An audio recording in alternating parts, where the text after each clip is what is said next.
I just wanted to start this off by giving a rundown of how I've kind of understood the situation in its entirety. And after I'm finished explaining, I want Nick or Jay to take over and kind of put the pieces together because I have a habit of sometimes making things grander than they are. It's just that inner Greek inside me. So, whilst I'm waiting, actually, I will get you guys to introduce yourselves again for those who don't know who you are. So, yeah, Jay, could you start off, and then Nick. So, Jay, start us off with an introduction, please. Your name and what you do. All right, so my name is Jay Vrinaj. What I do, that's an interesting question. Technically, my job is solicitor and barrister, but I feel like I'm more of a human rights advocate, a history changer, and someone who's fighting for the better part of humanity. My actual legal career as a qualified lawyer began in 2021, going up against Westpac, BHP, Qantas, major departments of health, helping get people across the borders. I know it sounds like some kind of communist regime. I'm talking about Australia, due to their vaccination status, and really, really pushing for transparency on the science and uh, taking these actions to court, trying to get people their jobs back, trying to get people not to lose their jobs, or essentially get compensation while continuing to try and dig deeper and get more information from the government for people to see what really happened. And some accountability is ultimately what I'm going after. Right now, I'm representing still multiple people who are still having ongoing litigation against their employers for either being sacked or still being threatened to be sacked for not being vaccinated against COVID-19. And obviously, now representing Nick himself. He's obviously been targeted and his research has been targeted. And we're doing everything we can to preserve that research and honestly promote the right to freedom of academic free speech, the right to bodily autonomy and choice, and honestly, the fight for transparency as well. So I think that describes my last 3 years perfectly. Beautiful. And Nikolai? So Nikolai Petrovsky, or Nick. So I'm a medical doctor, uh, a passionate medical researcher, um, and also, and I guess this is where Jay and I have a great affinity that goes back a number of years. A believer in that there is something called right and wrong. Um, and that our duty as people who carry weight in society is not to exploit that, but is to try and identify and help people who don't have those same advantages and pull them up. And over the last 4 years, I guess we've seen a number of groups obviously disadvantaged, as Jay mentioned, not, and some of these groups have been disadvantaged long term and seem to be even more disadvantaged during the pandemic. And so I guess I saw my role as a patient advocate, as a clinician, as a vaccine expert. I saw my role as to provide that knowledge and expertise, not to put tickets on myself, but I'm developed the first successful Australian developed vaccine in the last 4 decades with our Spikogen vaccine. So I do know a little thing or two about vaccines. I've done 30 or 40 vaccines in my time. We're just going back into our bird flu vaccine, which actually the US government just reached out to me yesterday. They're having a massive outbreak through dairy cattle throughout the US, and they're worried it could be the start of the next pandemic. And they knew that we'd done human trials of a bird flu vaccine here at Flinders 8 years ago, and we're reaching out to see what stored samples we might have that they could use to try and work out how to tackle this new virus. So, I obviously got involved in a lot of the vaccine mandate actions as an expert. So again, I wasn't there to push one side or the other. It was really to help the courts understand the complexities of vaccines, what they can and can't do, and similarly to explain not just the benefits of mandates, but also the major potential harms of mandates, and just to try and put that in some sort of context for the court to understand that these are not simple issues. That you can develop a two-word slogan.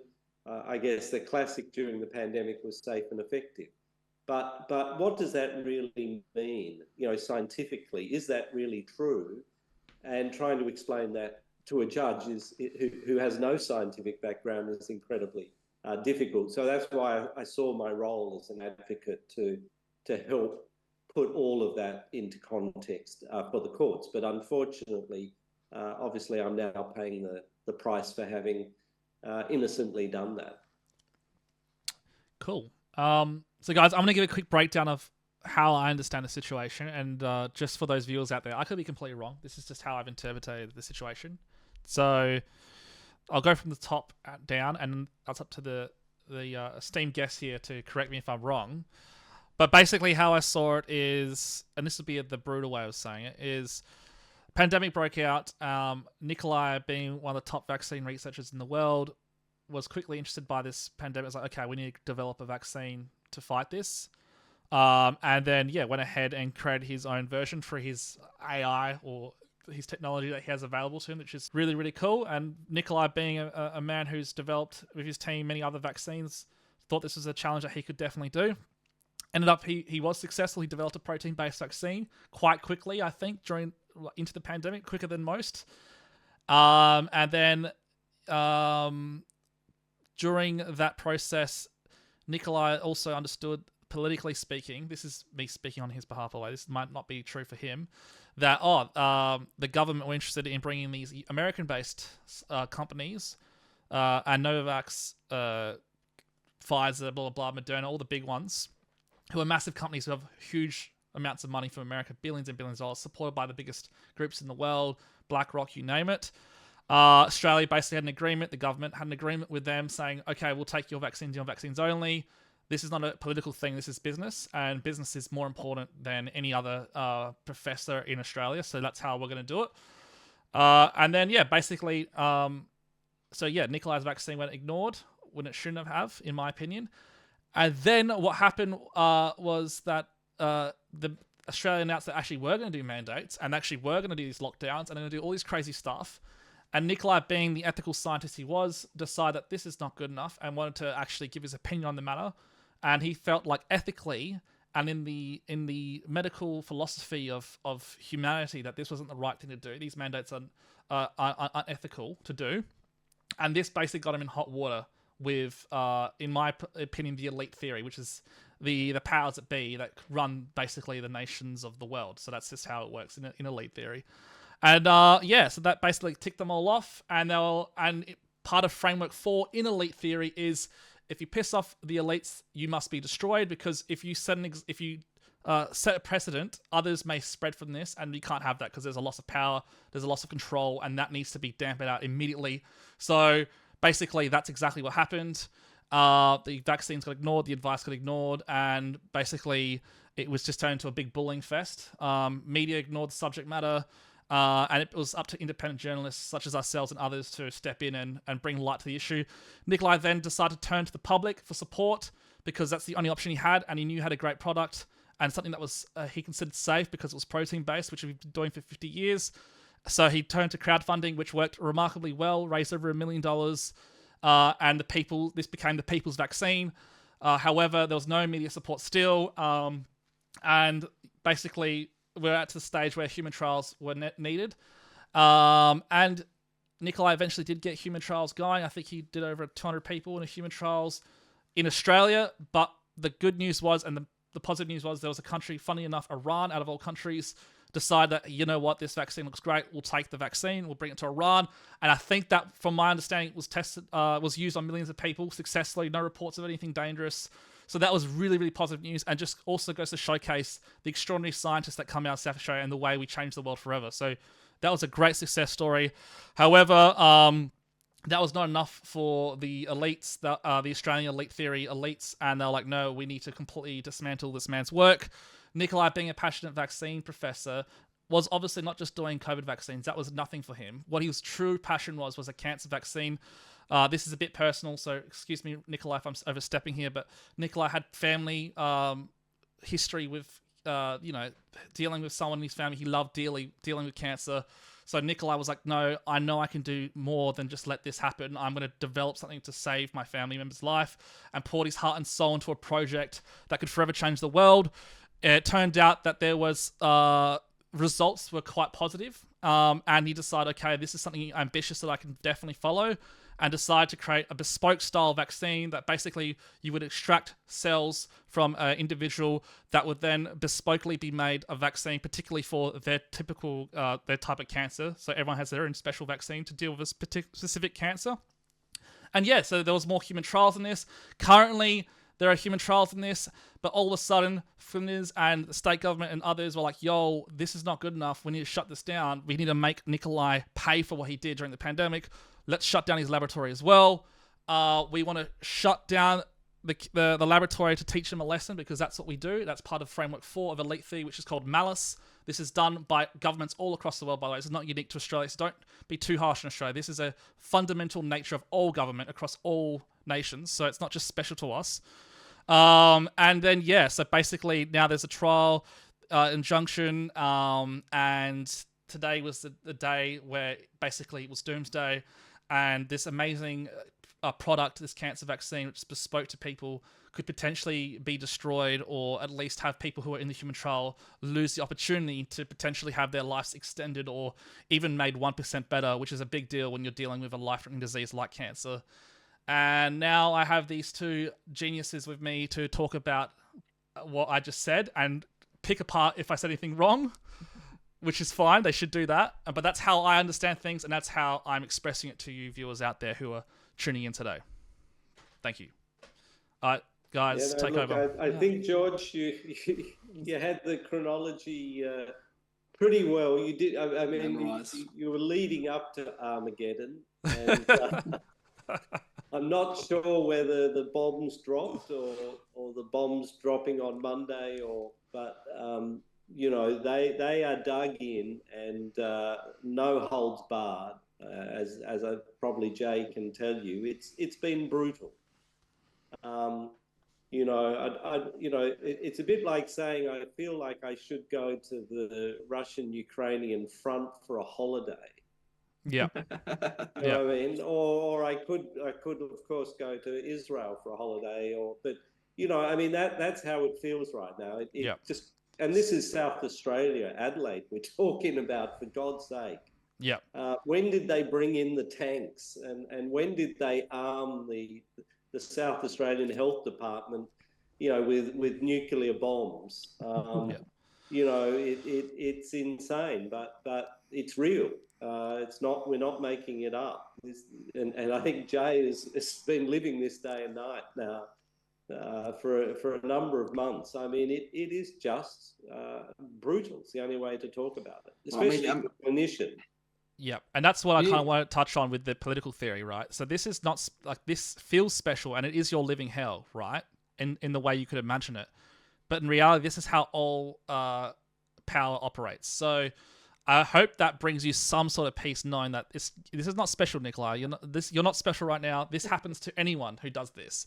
But my point in saying this is it's good to understand political theory and why this stuff happens, because once you understand how power works, it will bring you peace, because knowledge is truth, right? And truth is knowledge, and wisdom comes with that. So it doesn't mean we turn away from doing these acts, showing courage in the face of adversity. It just means that it's good to acknowledge it for others who out there who want to be brave. And this is the conversation we get into academic protection, basically, is what I'm trying to get at, which is where I want the conversation to go, about the academic protection. But for me, that's how I saw it. I'm not sure if it's legally or necessarily politically true how it went down, but that's how it felt to me as a common outsider. I'm sure it feels like that to a lot of other people. But what I said doesn't mean doesn't necessarily mean that Nick or Jay even agree with it. It's just how I experienced it myself. So Yeah, honestly though, a lot of what you said, there's not really much correction needed. It's pretty much verbatim. As it happened, I know you started this by prefacing your Greek and you exaggerate things, and that's the irony of it all. You just said it exactly how it was. I'll just give a quick update that the cancer vaccines have been processed since the 18th of April when the judgment came out. We're still fighting in the most ridiculous ways you can imagine to keep to every 24 hours continuing to be able to do them. We'll give updates as we get them, but as of right now, yeah, they're being processed. We're obviously appealing the decision. We made that pretty clear. We think there are enough deficiencies in the original judgment to warrant an appeal. Obviously, we have to ask for leave to appeal first, so we'll see how that goes. We're still waiting for a date.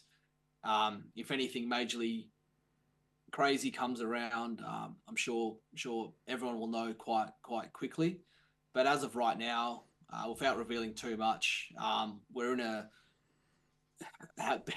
best described as a semi-decent status quo situation as of right now, sort of like a tentative ceasefire between the Germans and the British soldiers on Christmas Day or something like that. And we'll keep everyone updated. Ultimately, in the bigger picture of it all, it does feel like me and Nick are storming the beaches of Normandy by ourselves.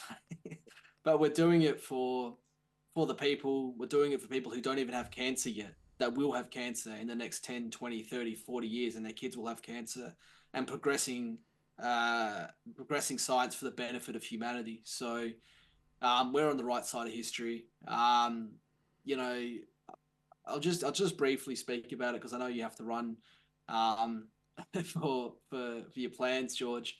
But this elite theory, and I had this conversation till about 11:30 at night last night, funnily enough, on a completely new client. That what do the elites actually want, right? What is pushing them to want to control everything and destroy things? Are they all mentally ill like a Nero, or are they obsessed with money and power? Is that a mental illness in and of itself, right? Why are they so okay with seeing the world crumble amongst around them, all the suffering they cause? Why are they so okay with it, right? And maybe we need to wake them up. Maybe the strongest way to beat them is for them to realize the destruction they're causing is so unnecessary, unneeded, or maybe they're just not aware of the destruction they're doing. Other people say they relish in it because really the biggest outcome of the elite theory situation, they've already got billions of dollars. Getting more money, getting more power doesn't actually add much to what they've already got, right? So is the focus of the elites money and power, or is it actually enjoyment of the suffering of the rest of us, right?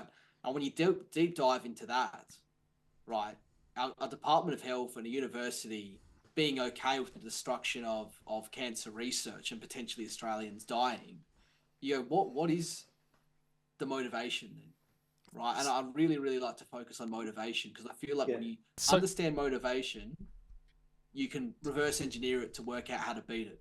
So just quickly, I want to touch on that. So in elite theory, the suggestion is why this happens is there's a few frameworks. So the first framework is that the elites are incompetent. So I'm not saying they're like bad people. It's called incompetence theory. So everything happens due to incompetence. So just like every human, we're living through this world. We have no idea what's going on, and we're just trying to do things. So the elite are just the leaders in power who are just trying, and it's incompetent. It's just not working, but it still somehow works. Then number two, the framework is the conspiracy framework, where everything is controlled and everything is precisionally controlled, and everything has like that's a conspiracy. So everything is like a purpose, and it's like levels to this. And then there's the third, which is the British theory, which is a mixture of both. So it's a mixture of incompetence and conspiracy framework. So you have the elites who are incompetent, but they also have planned out networks. People like to gravitate towards that the most. And then four, you have the leftist populist framework, where all the elites care about is just making the most profit possible. So profit-driven. So that's what the true leftists were against. So all the elite is just how can we make the most money? How can we be living in absolute abundance? And then ask yourself, Then you might answer this right now. What Yep. if it's more malevolent or evil than that? Well, then that's the spiritual one, but the thing is, then it's it's a holy war. So like the good of the forces of good and evil, and because there's a holy battle, spiritual supernatural battle that because humans are carbon vessels that are the universe experiencing itself as the universe, but also experiencing the universe outwardly. So the idea is that the body is a machine, a computer that is experiencing and processing only a certain amount of information that is available in the universe. So if this is the entire universe's knowledge, humans can only experience about 10% of that total available information. So everything inside that 80% or 90% of what we can't understand is labeled as supernatural. So what human knowledge is the gradual understanding of the unknowable knowledge. Yeah. And through technology, the more technology we can get and the more technology we can understand, the more knowledge of the universe we can understand. And then we develop language to basically create agreements between humanity to understand what those things are. And then we can actually speak about them with words and then bring them into ontological reality, which is ability to speak of and then discuss. So then, so basically it's all leading up to that. So if the ontological theory is that if there is good and evil, there's these good and evil forces working on our knowledge, and then there's like God or Lucifer or the Antichrist or whatever religion you believe, kind of pushing this together and bringing it up. But the idea is eventually when humans can get 100% knowledge of the universe, in theory, that's when we become one with the creator or God again. So that's the idea of why. So the reason humans are biologically attracted to technology and understanding is because we're trying to get back to 100%, back to God, really. So that's the holy war aspect, which is a much deeper topic, and it's talked about by philosophers all for thousands of years. And we don't want to get too much into that because that's hours and hours of conversation, really. And then there's the last one, which is it's all of the above. So everything I just said is true. The elites are incompetent. However, the elites are under strict control and they have strict control mechanisms. 3, it's a mixture of both of them at the same time. Also, it's the elites are just want as much money and as much abundance as possible. 5, the holy spiritual war and everything else above. So you kind of tie those things in. And Nikolai somehow has, and we've actually all experienced the wrath, let's say, of these frameworks and what it's like dancing with it. And it's something that should be celebrated. What we've done should be celebrated because it's given us purpose in life. It's actually made our lives exciting and worth fighting for. There's nothing more mundane than living your life doing absolutely nothing and not feeling any pain. Pain is good. Pain means you're growing. So all the pain we're going through as a lawyer or as a professor or as a researcher or as an academic is all leading up to something. The person who discovered that the earth was round, literally, those people were burnt to the stake. Like, they legit paid for it with their lives. But they changed the world forever. And that's what I want you guys to understand that you're doing. And that's how I feel about it. Well, I think that's a great segue into academic freedom, because when you say those two words, it doesn't seem that important. But when you put it on the background of what we're fighting, as you've just described, I think people will realize how important freedom of speech is. And I generally describe academic freedom of speech is expert opinions on complex scientific, economic, whatever you want to call it, bits of information that are true, right? And at this stage, academic freedom used to be people contesting science on an opinion and working together to promote it. Now, academic freedom is telling us the reality of where the world is, contrary to a lot of the government opinions that are being pushed. And ironically, it's very muddied because the government does push a lot of genuinely good scientific information that Nick agrees to, that I agree to, that you agree to. Of course. But when they push things that are either wrong or they made a major mistake and they're obsessed with hiding their mistake because it will cost them trillions of dollars in compensation, we need academic freedom of speech, and we need people to have the courage to deliver their academic free speech when they know what is happening is wrong without the fear of repercussion, right? So I think it's a really good segue into that. So Nick, if you want to give us your own philosophical spiel on 2024 academic freedom of speech in the last few years, go for it. I think Jay's right that science is not about absolutes. There are now people proving Einstein wasn't quite right. He was close close to right, but so there's no such thing as absolute truth, at least as we know it. Maybe that's what George is alluding to. We aspire to absolute truth one day, but in truth, everything is an approximation. And so what the only way you find how to get closer to the truth is to look at it from totally different perspectives. And that's why we need, scientists who, believe in climate change, scientists who don't believe in climate change.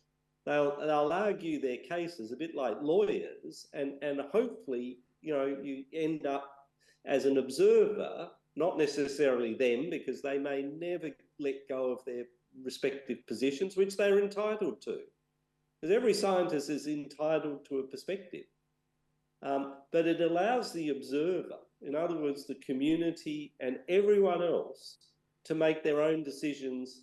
Well, do I think that guy's right or that guy's right? Or maybe I think it's somewhere in the middle, or maybe I think it's somewhere else again. But we, unless we have that ability for scientists to give all their own perspectives, and some of them might be crazy perspectives, but what we think of crazy today might be getting the Nobel Prize tomorrow, and we've seen that time and time again. Barry Marshall from gastroenterologist from WA, told everyone he'd found the cause of gastric cancer. It was this little bug in the stomach, and they said, you're crazy, the stomach's full of acid, there can't possibly be bugs there. And the idea that stomach cancer is caused by bugs is crazy. It's caused by acid, but guess what? Fast forward 10 years, he infected himself with the bugs to prove he could actually cause himself to get gastric ulcers. He treated the bugs with antibiotics, proved he could cure it, then took a whole lot of patients who had severe gastric ulcers and treated them with antibiotics and cured them. And 15 years later, he gets the Nobel Prize for it. Now everyone takes it as a given. At the beginning, what did they think? They thought he was a crazy man. If he'd been talking about climate science or vaccine science or something, they'd do what they're doing to us. They probably would have thrown him into prison or, stripped him of his professorship. Because that's what ultimately academic freedom is. Everyone has to be allowed to pursue things and have their own assessment of what might be, the real truth, if you want to say it that. But no one owns the truth. So the only way we find something close to the truth is to allow everyone to have their perspective and do their research and put forward their data, and maybe they misinterpret it. But that doesn't mean they're not entitled to do it. So it's all about you can't move forward in science without having complete freedom over how you interpret your data and how you interpret the world. But unfortunately, the last 5 to 10 years, we now, it all has to be politically correct, which means that only one group of scientists are true. Like, the virus of COVID could only have come from an animal source. They shut down all discussion of any other possibility. Climate change, again, we've seen, people can't have a view on that. They can only have one view. Vaccine mandates or vaccine safety, you can only have one, you're only allowed to have one view.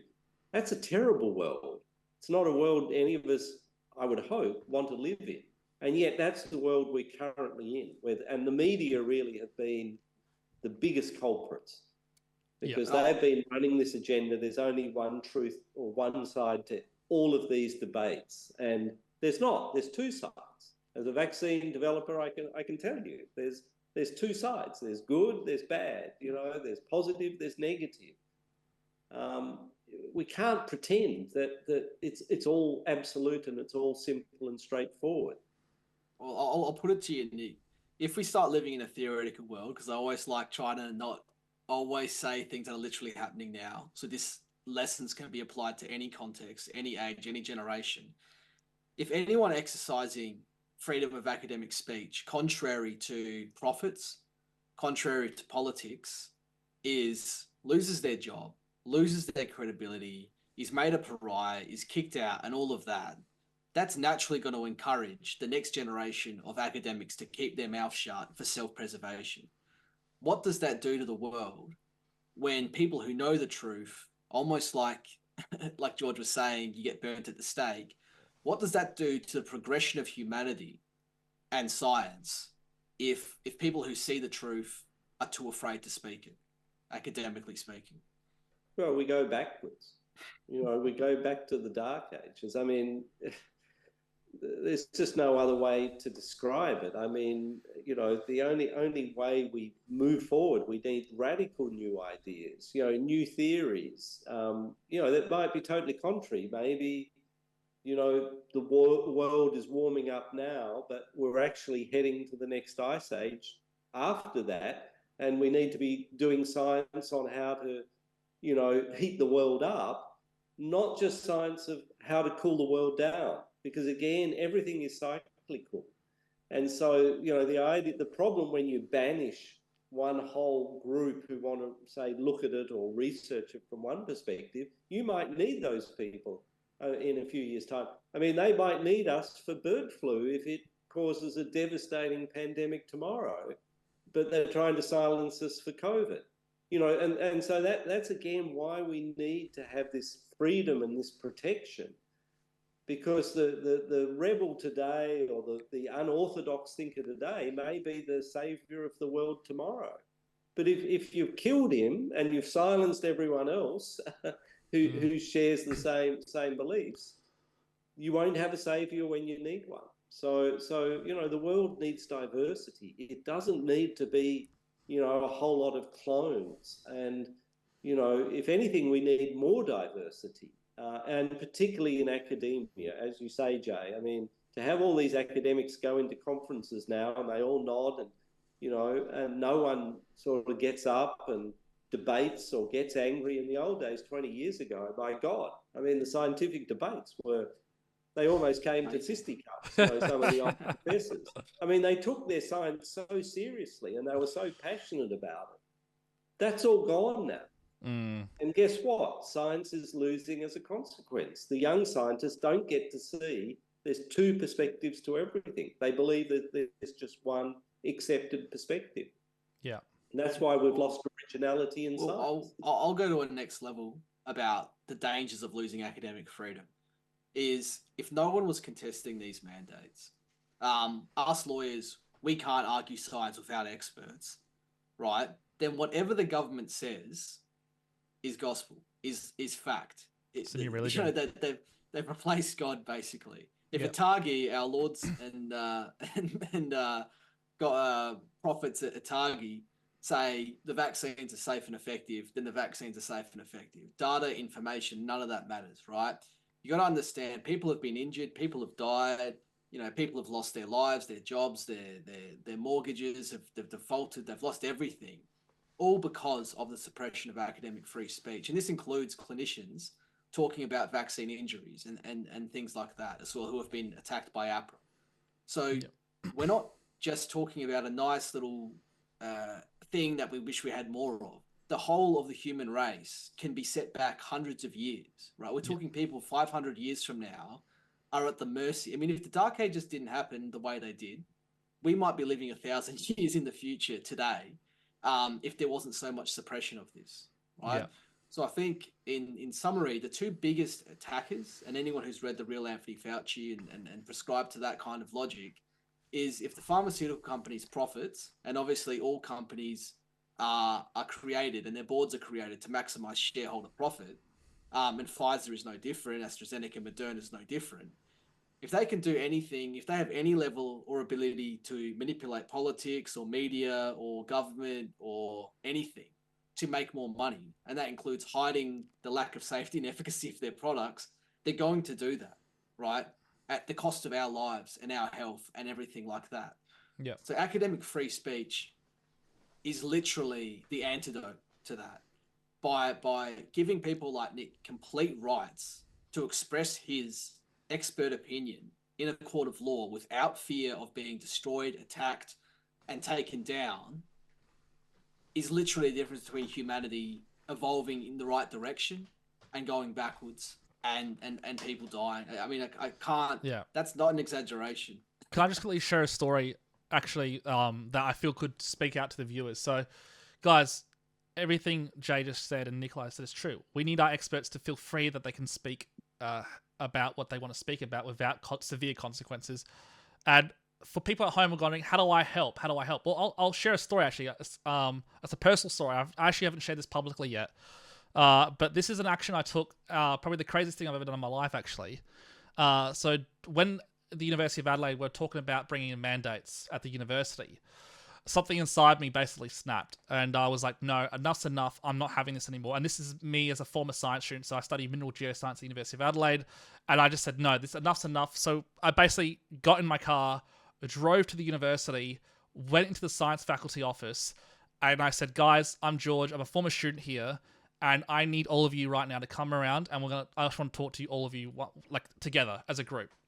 And they're like, okay, why? I'm like, this is seriously important. Like, I was possessed at this point. I was like, this is seriously important. Come in, let's just sit in a room. I'll try and have a chat. And then I'm like, okay, they're like, what is it? I'm like, okay, the mandates. And they're like, yeah, what about? I'm like, why would you guys want to bring in mandates for? That's the silliest thing I've ever heard in my life. And then one of the women faculty members there looked at me and she goes, oh, what, you an anti-vaxxer? And I said, no. I'm like, it's not about the vaccine. It's about philosophy and science, right? If you have 10 students out of 1,000 who are the contrarians of the science world, who like to challenge and don't trust government or don't trust faculty, those genius minds they're not going to be welcome to the university anymore, and you're going to lose out on these 10 students who, one of them might solve cancer, one of them might solve a theory of physics that has never been solved before, and they're not going to be able to go to university anymore just because you put a mandate there. I said, you got to realize the scientific mind tends to love contrarian ideas, loves to be nonconformist. That's a huge part of science. And then I talked about Galileo and all these other scientists who are all contrarians and went against the grain. I said, you're going to lose all those type of students if you do these mandates. You do not understand how stupid this is. It's honestly going to destroy this university forever, and I do not want to be a part of this. I don't want to be associated with a university who does something like this. And I basically just spilt my whole heart out to them as passionately as I could, and then walked away. And the reason I'm sharing this story is not because I want to showcase, like be a show off. What I'm trying to say is anyone has the power to walk into a science faculty. Anyone has the power to walk into a government building and peacefully tell them passionately how you feel about something in a really controlled way. And you can leave impacts as just a normal citizen. You don't have to be like everyone always asks, oh, how can I help? How can I help? This is how you can help. You need to show courage and just go for it. I didn't lose a job. I didn't lose my life. I'm still alive today. I'm still here, guys. I'm not dead. And you're not going to die. That's the thing. Courage doesn't always equal death. It doesn't always mean you're going to lose your job. It doesn't always going to mean that your whole family are going to disown you, your friends are going to disown you. And plus, at the end of the day, you're going to find out who your true family are, you're going to find out who your true friends are, and you're going to see who you truly are as a person. So show courage. Go out there, talk to your faculties, talk to the people that matter, talk to your politicians, and talk to those people. Anyone can do it. And if we all do it together, we can make a huge difference to academic freedom and give the courage to the academics like the Nikolai to go out there and do it themselves, to not have fear. Because if everyone's behind Nikolai, it's going to open up a whole doorway for academics to basically break out of this dark age that we had run out. We're basically in the dark ages again. So I just wanted to... And George, I guess that when you say that too, what we need are organisations out there that, protect academic freedom, because, I mean, it's great that, we have supporters and, the GoFundMe, we've thrown it open again to try and help with this battle royale. It's the only way to describe it. It only gets worse. But what we've realised is even at the individual level with all those supporters, we're never going to win this battle without organisational support. Because you don't win a battle with a single soldier, no matter how big their gun. You need an army, and that army has to be organised. And so it's fantastic to have individual supporters, but what we really need are organisations who will come in and help fight this battle to protect academic freedom. And you might ask, well, who might that be?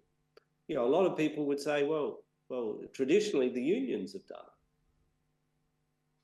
it. And I think I could say I mean, that's a good segue because I'm an employment lawyer, obviously, and I was sort of thrown into employment law. It never interested me in university until these mandates occurred, and then employment suddenly became fascinating to me. And I'm like, how can a single person afford legal fees to contest a government mandate or a BHP mandate? You're just some bricklayer or some 15-year-old checkout person at Woolworths. What you're going to go up against Banducci himself and his team of 1,000 lawyers and barristers, right? So I was figuring out how the heck this system works and gives an equal right to employees to go up against these big multinational, massive, multi-billion-dollar corporations, because I don't really tell you that in law school, right? Surprise, surprise. That's when I started going, all right. So there's this concept of called a union, right, which has been around for over 100 years. Huge history of unions around the world. Everyone's sort of aware of what unions generally are, right? Everyone pulls their money together, and the unions basically fight on your behalf. And by using all the pooled resources, it's almost like insurance. I mean, that's probably the best analogy. It's like legal insurance against your employer, right? And it keeps your employer in check. Because if your employer knew that unions didn't exist, they would walk all over you and just say, you can't afford to, even if I break the law, you can't afford to go to court. So the unions balanced that check out. The problem is, and I think this is hugely evidenced when the mandates came in, which was brilliant. I mean, it was dreadful, but it was brilliant as well, was that no union actually contested mandates properly across the whole of Australia, right? The most controversial anti-employee thing that has ever occurred in the country's history, and not a single union actually contested it properly. You had the CMFU, massive union, and a couple of other unions, and I've spoken to the barristers that have represented these unions, contesting a mandate here or there, extremely meekly, not contesting the science, not literally agreeing with the science that was being pushed by the government, and somehow thinking they were going to win. And all they ended up doing was using a lot of union money and losing their cases anyway. And so the brilliance of it is, and a lot of people are familiar with the only union who's synonymous with fighting these cases is Red Union. And so Red Union from the start jumped onto it. They created more unions within themselves, like the MPAA and the MPAQ, predominantly protecting nurses, because the healthcare workers, the frontline workers, were the ones to lose their jobs the most and the fastest, right? And so the fact that the traditional nursing unions absolutely advocate and still to this day push for mandates, almost tyrannically, almost more hardcore than the departments of health themselves, there needed to be a foil, not a person, but a huge organization fighting this, right? So Red Union, to its credit, was established years ago when it saw the corruption, if you will, of the union system by the Labor government to create a fake protection, right? It's almost like a fake insurance where people thought their unions were going to be protecting them. They give them a win here or there, but when push came to shove, their unions would let them down over and over again. And that manifested itself massively when the mandates came in, right? Red Union was the only union you'll ever see anywhere really, really contesting this, right? They supported me for no cost when I was fighting for the SA Health workers here in South Australia, without question. They're absolutely passionate about fighting for this, right? They've got over 20,000 members at this stage, which is 10% of your biggest unions, if not much less, right? So they are constantly trying to influence legislation, get involved in enterprise agreements, try to create laws to prevent mandates from ever coming forward again, while also fighting legal battles for existing people. But they're constantly being told, we don't recognize you as a union, we don't recognize you as an association, because the Labor Party and the other unions can see that they actually are fighting, right? So you talk about elite theory on a single individual like a Nick or a George who's being shadow banned. They're doing the same thing to organizations, right? And in America, for example, Children's Health Defense, a multi-billion-dollar organization, as far as I remember, they're the ones that got the Pfizer documents released in Texas. They're the ones that won the fight against the state of New York, one of the biggest states in the world and the biggest countries, and got all of the healthcare workers their jobs back with back pay, right? That's the power that a true union, a union that's actually fighting for people and not compromised by political ideologies, not compromised by profits, not compromised by anything that the elites obsess over, actually has the power to get wins, right? So in Australia, we need to make this union as big and as powerful as it can be. If that union became 100,000, 500,000, 1 million people, imagine if they tried to push mandates again. The amount of power people would have in numbers, and anyone who went to Canberra would see the power of numbers. We just say we're going on a strike. 1 in 20 Australians tomorrow won't be at work, right? We're going to reduce the whole Australian workforce by 5%, just like that, unless you remove mandates, right?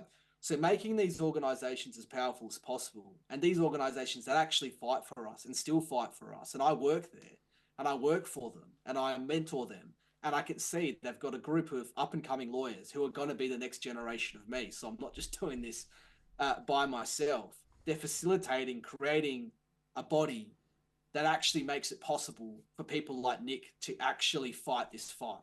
The reason it's so important is if Red Union didn't exist, even at this level that it is today, which is tiny compared to what it needs to be, is that it gives people hope that if they fight this fight, if they stick to their guns and don't bow down to tyrannical government orders and things like that, that there will be an organization that will fight for them, right?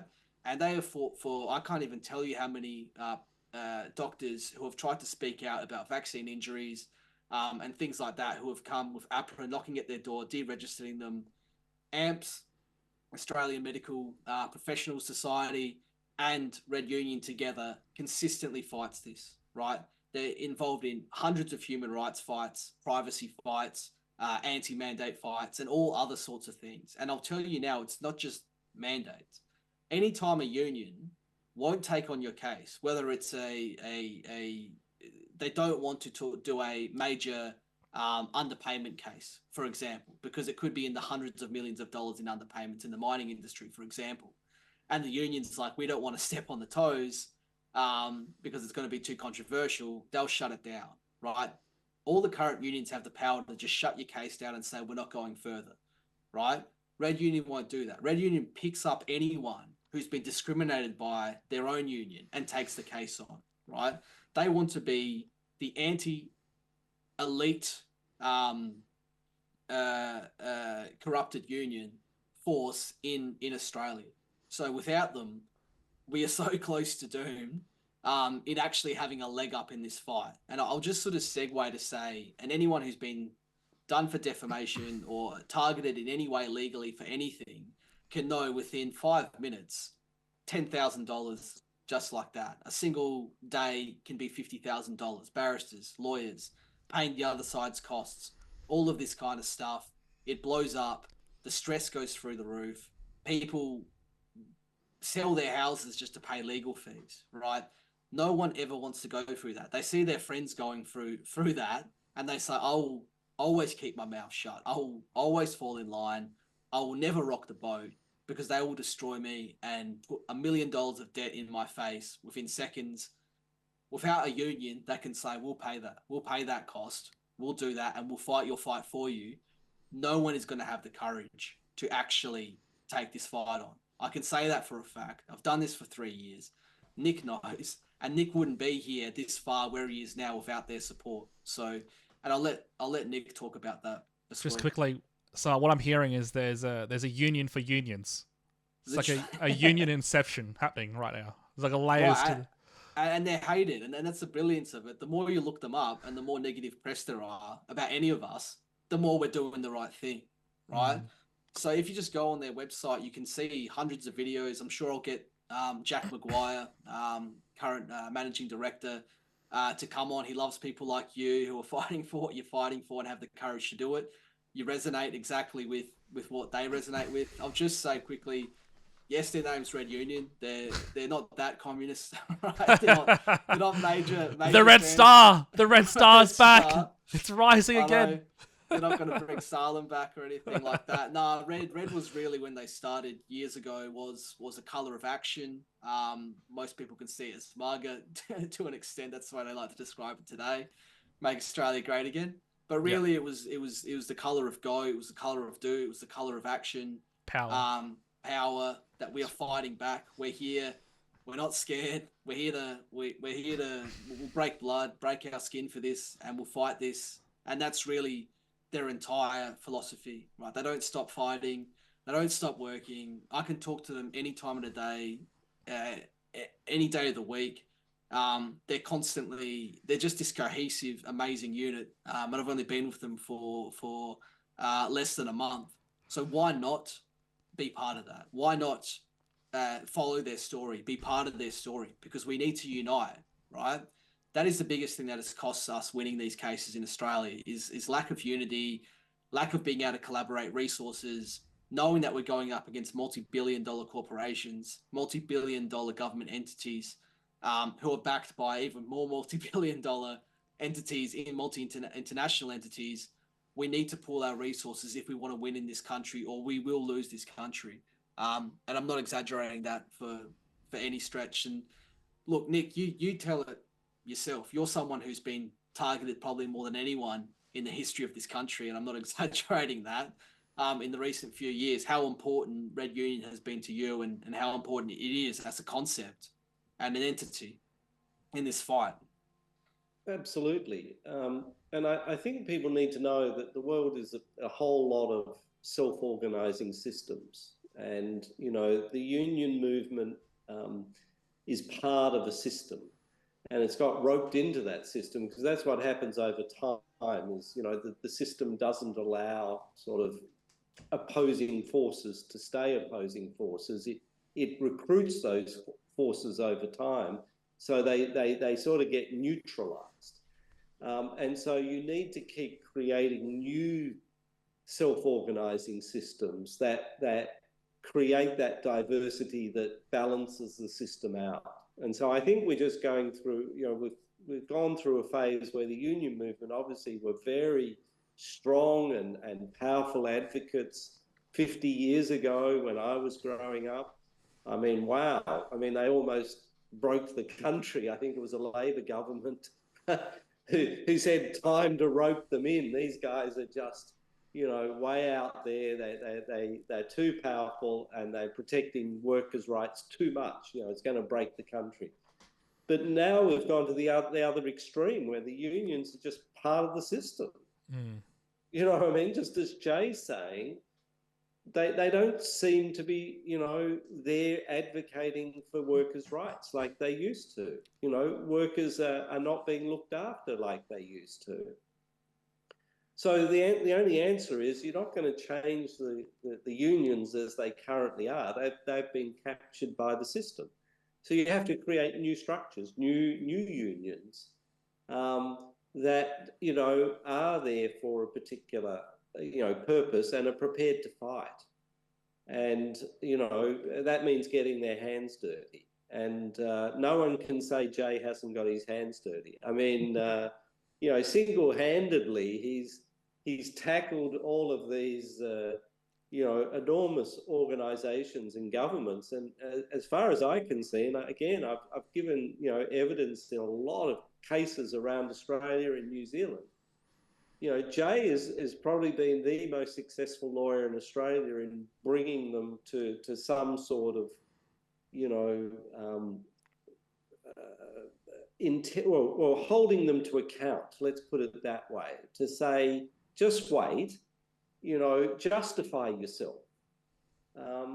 You know, so you say these mandates are in everyone's interest, but prove it, like show us. And no one else managed to do that. And again, you know, a lot of money has been spent, you know, and particularly in the first few years, and it got nowhere. Jay is the only one, I think, really who's been able to say, no, the science should be centre stage here. That, you know, there's the legal framework and the legal arguments. But if you're forcing someone to have a medical treatment, you know, which is a vaccine, you've got to prove that that, that's justified, that obviously it's going to give them benefit and it's going to give the community benefit. And unfortunately, the science just doesn't support that. That's just unfortunate. I'm a vaccine developer, but when it comes to COVID, the science is very weak of a lot of the things they were claiming. Now, the vaccines do have benefits, don't get me wrong, but the mandates have no benefit. Scientifically, you can prove that. They've delivered no benefit to the community, but they've done harm. And therefore, I'm an advocate of vaccines, but I'm an advocate of encouraging, the community to accept vaccines. I'm not an advocate of forcing people to do something against their will, where it may even harm them, because who am I to judge? So Jay really has with and I think the connection with Red Union has definitely helped, because you can't do this by yourself. As we said at the beginning, you need the community to come behind you, but you also need organisational strength. And I think a good example of the only successful judicial review in this country was backed by a billionaire. And Nick was part of that in Queensland, right? And the barristers there from New Chambers, Dominic Villa and Santucci, I think it is. Funny guy, spoken to both of them. They had plenty of time to develop their cross-examination. When you're crossing a police commissioner or a chief public health officer, you're getting very close to crossing a prime minister or a president, right? You need to absolutely know your facts and figures and everything. And they absolutely destroyed her in cross-examination, right? When we crossed Nicola in our case in the employment tribunal, we only got her affidavit, maybe 2 weeks before we crossed her, while also trying to juggle all of this extra information and multiple experts, all of that. And we were literally being funded by the people who hadn't worked for a bloody year and a half, right? So they're not going to have much money between them. So if Red Union had been a multi-100,000 union membership before the mandates, they probably wouldn't have even gotten up. But had we had that, and I had multiple barristers, multiple lawyers, law clerks, paralegals going through everything, we would have been able to force more time to cross Nicola, gotten way more admissions out of her to the point where the judge would have no choice but to make us win, right? That's the power of having resources and money in litigation. It's no different from if Nick had $10 million from the start when they targeted his academic status, when they targeted his labs, when they suppressed his research. If he had a $10 million legal team fighting that, it would have fallen over in 2 seconds, and none of this that is happening to Nick right now would have happened. When you can pull a Red Union out of your back pocket, knowing that you won't have to pay it, knowing that you've got insurance, so to speak, against being targeted for expressing freedom of academic free speech, or expressing your desire to conform to a vaccination and keeping your damn job, right? That makes you feel so much more powerful, right? We need them. I can't explain as a lawyer how exhausting this has been, how personally my health has deteriorated. Nick could spend an hour talking about how this has been the hardest thing in his life that he's gone through, right? I'll tell you, we're trying to prepare court documents with 5 days while he's in another country trying to find a place to do his research elsewhere, while also maintaining his research here in Australia. You have to be 5 people to do that, and we're being required to do it as a single person, right? It is just insane. So anyone listening to this, get interested. Whether you become a member or not, invest in knowing what Red Union is, what it's about, what it's fighting for. Listen to their podcasts. I've told Jack, and he's completely wanting to be on this podcast, George, and explain all of this so you can hear we'll from get the it. horse's mouth. We'll get him on the stream. Because to be honest, I don't know much about Red Union, but I feel like the Adelaide audience would probably want to hear about it, and I just want to hear about it as well. So we'll definitely get him on the podcast, and I want to break down. His story is fascinating. But continue. So, I mean, when I only just started there recently, working for them in conjunction with what I'm doing also here in SA, and I'm taking on some of the Queensland matters and seeing what happens up there. So Queensland's getting ready for Jay to come and rock the boat up there. But the passion of these people, I mean, I work 7 days constantly, barely get, it's not an hourly rate. I don't charge an hourly rate, right? The amount of hours I've done in 3 years, and Nick has done in 3 years, would probably be the work of a lifetime for someone working normal hours, right? And I go there, and everyone is like this. Everyone is so passionate about fighting this. Every single one employee they have is like 10 government employees who are looking at the clock. People in the government, people on the other side, on the elite side, aren't really motivated, right? They're lazy, like you said. They've already got everything. They're not passionate about fighting or fighting on their side the way we are at fighting against them, right? So if you keep feeding that system that is wanting to fight and resist this, it's only going to multiply 10 times, right? And when you show faith in it to fight on your behalf, it will take that faith and fight 10 times harder, right? And between this day of this conversation, of this podcast right now, and 10 years from now, if we can keep feeding this entity that's fighting for us, and it only grows bigger and bigger and bigger, you're going to see all the damage that has been done to this country in the last 3 years suddenly reverse. Suddenly, we're going to see apologies coming from politicians, from the government. We're going to show recognition of the vaccine injured. We're going to see recognition of those who lost their jobs, friends, family, all of that kind of stuff, right?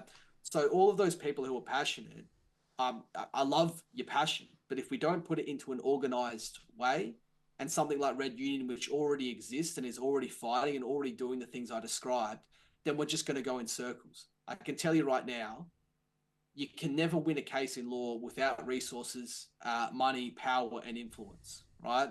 You can have the most poetic legal argument. I mean, I could spend a century talking about why risk assessments must be provided to workers. I mean, that's probably the perfect analogy right now. And this is semi-legal advice, but I think everyone in Australia needs to know this, right? And why the unions are so important.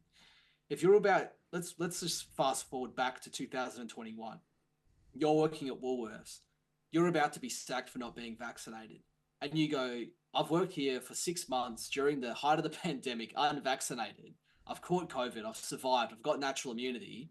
Show me a risk assessment that these vaccines haven't injured or killed anyone in Australia, let alone Woolworths, because you collect all that information, and that it has any impact on transmission, considering I've worked unvaccinated this whole time, right? I want to see the risk assessment before I go and get the vaccine. You get sacked the next day, like 3,800 other people at Woolies, right? You go to the Fair Work Commission, you go to the Employment Tribunal, you go anywhere and saying, it was unfair to sack me without giving me a risk assessment, right? Whether you've got a lawyer or self-representing, that's your case, right? You lose at first instance. The judge says something in about 2 sentences saying a risk assessment wasn't needed. You appeal that, right? Then the next lot of judges, usually 3 judges looking at that decision, go, was the judge wrong to say that a risk assessment wasn't required before you were sacked, right? They might come in your favor and say, actually, no, we do believe risk assessment was needed, or they might say no. You then appeal that to a higher court, and then eventually to the highest court in this country, the High Court. And suddenly you've got a checkout person at Woolies before the High Court saying, I needed a risk assessment. I needed to see their logic. I needed to believe they actually believed in these policies and these mandates, or they didn't have some ulterior reason for enforcing them, which was the public perception of safety and probably kickbacks behind the scenes. How can a single person afford to run even that case about whether Australians deserve risk assessments before they're sacked from employment by themselves? That's $1 million alone just to get from the starting point to the High Court on a single point, right? You can't afford that. I can't afford that. Nick can't afford that. No one can afford that on their own, right? And what we've seen, and I hate to talk about this, but it's the reality is there's a lot of fake lawyers, even non-lawyers who say, don't trust the law, trust my, what we call bush law or common law or whatever. They're all massive con artists that actually can take $500,000 to $1 million of people's money, run away with it, destroy your case, blame the judge, and all that money's wasted. It's almost like vaccine hesitancy. Then people are really skeptical about putting money into actual cases that could actually win, and everyone suffers for it. So when you're going through an entity like Red Union, which is already established as something full of competent lawyers like myself who are fighting this with a track record of winning and fighting and having the knowledge of this, there's no other option. It is the best option to go this way, right? And the last thing I'll say is, if the union successfully won a case to say mandates were illegal in any context, whether it was Coles, Woolies, BHP, a bank, a Department of Health, that sets a thing called a precedent on the law, which helps all Australians and everyone who wants compensation right now. We need an extremely well-resourced case against any entity to win and get a high court precedent, and everything will start reversing itself, right? I can't stress that enough. And I think between me and Nick and what we've seen and what we've fought for in the last 3 years, nothing truer can be said than that. Otherwise, we literally are, unfortunately, full of passion, but under-resourced and going in circles without the resources that we need. Also, if there's any billionaires listening to this podcast, if you want to have some fun with your money, put it on me, George, and Nick, and see how you change the world. That's all I can say. And just to add on top of Jay's comment about precedent, precedent works both ways. And to be honest, I think that we've now, in the last 4 years, established some terrible precedents. And if they're not challenged, or if they can't be overturned or new precedents set, we're stuck with them for the rest of our lives. And so they will be used for all sorts of purposes going forward, because the court system will say, you know, precedents have been set. The average person has no rights. You know, you can do things against them against their free will. Informed consent, no, you can completely dispense with that. We don't need that anymore. I mean, they are just shocking precedents that don't fit in any civil society. But they've been set. And so it's only people like Jay and Red Union at the moment who are fighting those last few cases to try and sort of say, no, they aren't the precedent. They were hastily put together judgments with poor evidence in the middle of a pandemic. No one quite knew what was going on. But we can't let those precedents live because they're not precedents, as I say, that fit with a civil society, not a society we want to live in. We want to be a free society, an open society. We want to have academic freedom. All of that, they're precedents now, all the way through the court system, that say, no, the government can do this, private employers can do this, right? They can just strip you of all your rights. Is that an Australia anyone wants to live in? And as I say, we've only got Jay, Red Union, a few other sort of groups that are trying to correct some of those terrible precedents. And it's so important that we do, because they will have ramifications way beyond vaccines, way beyond mandates. I mean, we won't appreciate the impact that they will have, because we won't see it till it happens. And a judge says, oh, no, you gave your rights away back in 2020. 21, you know? yeah. Like, workers no longer have any rights to protest against unfair dismissal. No, precedent was set. And it's funny that you're saying that right when the digital identity bill and the misinformation bill is coming through. So they can see that Australia's weak right now. We don't have the defences we have in America, and they're pushing as many bills through as possible. I just wanted to say something just for everyone's understanding. In 2022, the New York Supreme Court, on double appeal, still upheld that the mandate was illegal and you shouldn't have targeted first responded healthcare workers. They all got their jobs back. They all got full back pay. The exact same vaccine, the exact same 2-dose mandate in another country, well-resourced, won in our favour. While here in Australia, there has been zero wins on the science in the slightest at all, right? Yep. The exact same precedent is the opposite in one country as it is another, and it's purely because they're well-resourced there.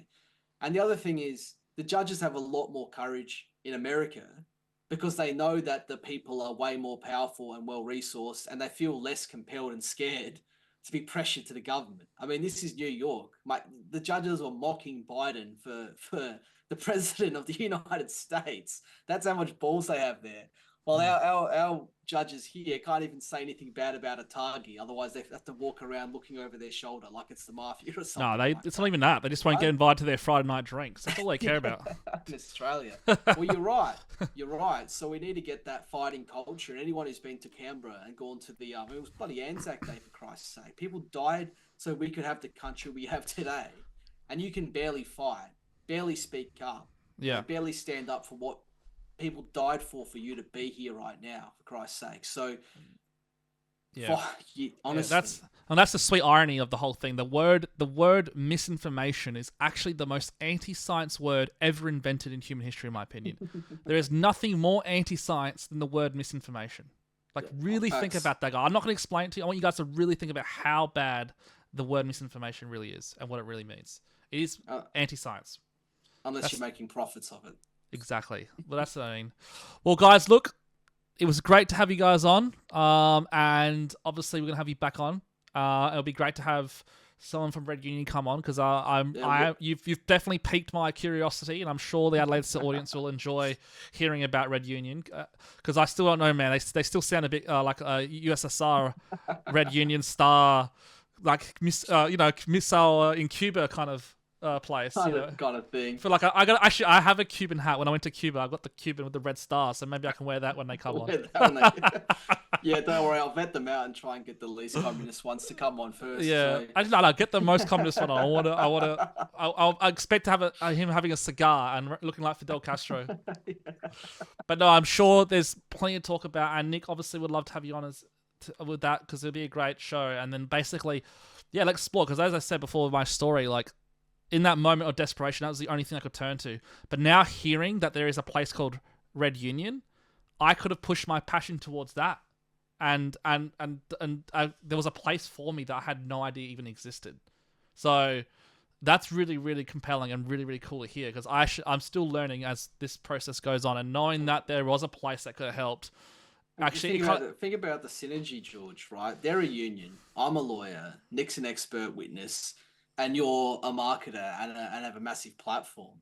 Why are we not synergizing all of our skill sets together, right, to blow this up, right? Yeah. That's ultimately what I'm going to talk to them about, you as well, and try and do that. We got a lot of people who want to fight. We had 500,000 people in Canberra. Let's pull those resources together and our talents together, right, to start winning all of this. So I'll definitely be talking to them about that. To make a better Australia. Literally. Yeah. I mean, that's what we're fighting for. And I just want to say live on stream, I would never kill myself, by the way. And I'll make sure I check my brakes every day before you start driving. Right, until they start controlling your car anyway. Apparently. Yeah, I know. Well, that's the next step. That's why I want to get a Tesla, but I'm also scared. But no, guys, look. This is the fun of life, right? Enjoy it. This is the spice of life. This is the whole point of life. It's not supposed to be this mundane, boring thing. It's supposed to be this interesting, beautiful quest that you're on. You're gonna have it once that you know of. So just enjoy it. These are I said to Nick and Jay before, God gives his most toughest challenges to his toughest warriors. So if you're compelled to a challenge, don't fear from it. Take that challenge, go for it. And remember, there's people out there, and we're going to learn more about it, and we're going to get Red Union on because we definitely want to have a chat now. But yeah, have a happy Orthodox Easter, George. Thank you. That was the next thing. Yeah, happy Easter to all my Orthodox brothers out there and sisters. I'm actually about to head to church. That's why we had to do this interview a bit earlier today, because I have church. But I appreciate you guys taking the time out on such a holy week, and sharing such beautiful words of me and the audience. This YouTube video will probably be out tomorrow, guys. So if you want to watch the whole thing again, or you want to send it around to your friends, this will be cut up onto YouTube, and we'll remove all the other stuff that doesn't need to be like at the start when we're just kind of just dabbling around. So, any final words from you guys before I let you go? I will be there again soon. We'll keep you updated. We'll keep fighting. And if anyone has any questions or anything, reach out to me, reach out to Nick, reach out to George. We're in this together. We want to hear your story. That's really all I'll leave it on. Cool. Nick? And be vocal, write to the politicians, and if they don't respond, send your letter to a politician on the other side, and maybe they'll make an issue out of it. In other words, people need to be vocal and, don't hesitate, as I say, to communicate your thoughts, because they're all important. And politicians are only elected, because they got enough of your votes. And so, if you don't think they're doing a good job, tell them. And they will actually respond if they get enough of those letters. They won't respond if they get one, but if they get 10,000, you might have a chance. Pay attention to world issues. I will just say I'm going to be on the footsteps of Parliament House on 11 o'clock talking about the digital identity bill that's being passed, the potential ramifications of that, considering what we've seen the last couple of years. Stuart Lindsay will be there. Michael Arbon will be there. There's big names. It's going to be a big crowd. The more people that come, the more energy you're going to feel. You're going to feel connected with all of this. So if you can make it, happy to chat to you, and I'll see you on the footsteps of Parliament House on Sunday. Beautiful. All right, guys. Well, God Beautiful. bless you all, and Galak still here now, and Galinifta, and I'll see you guys soon.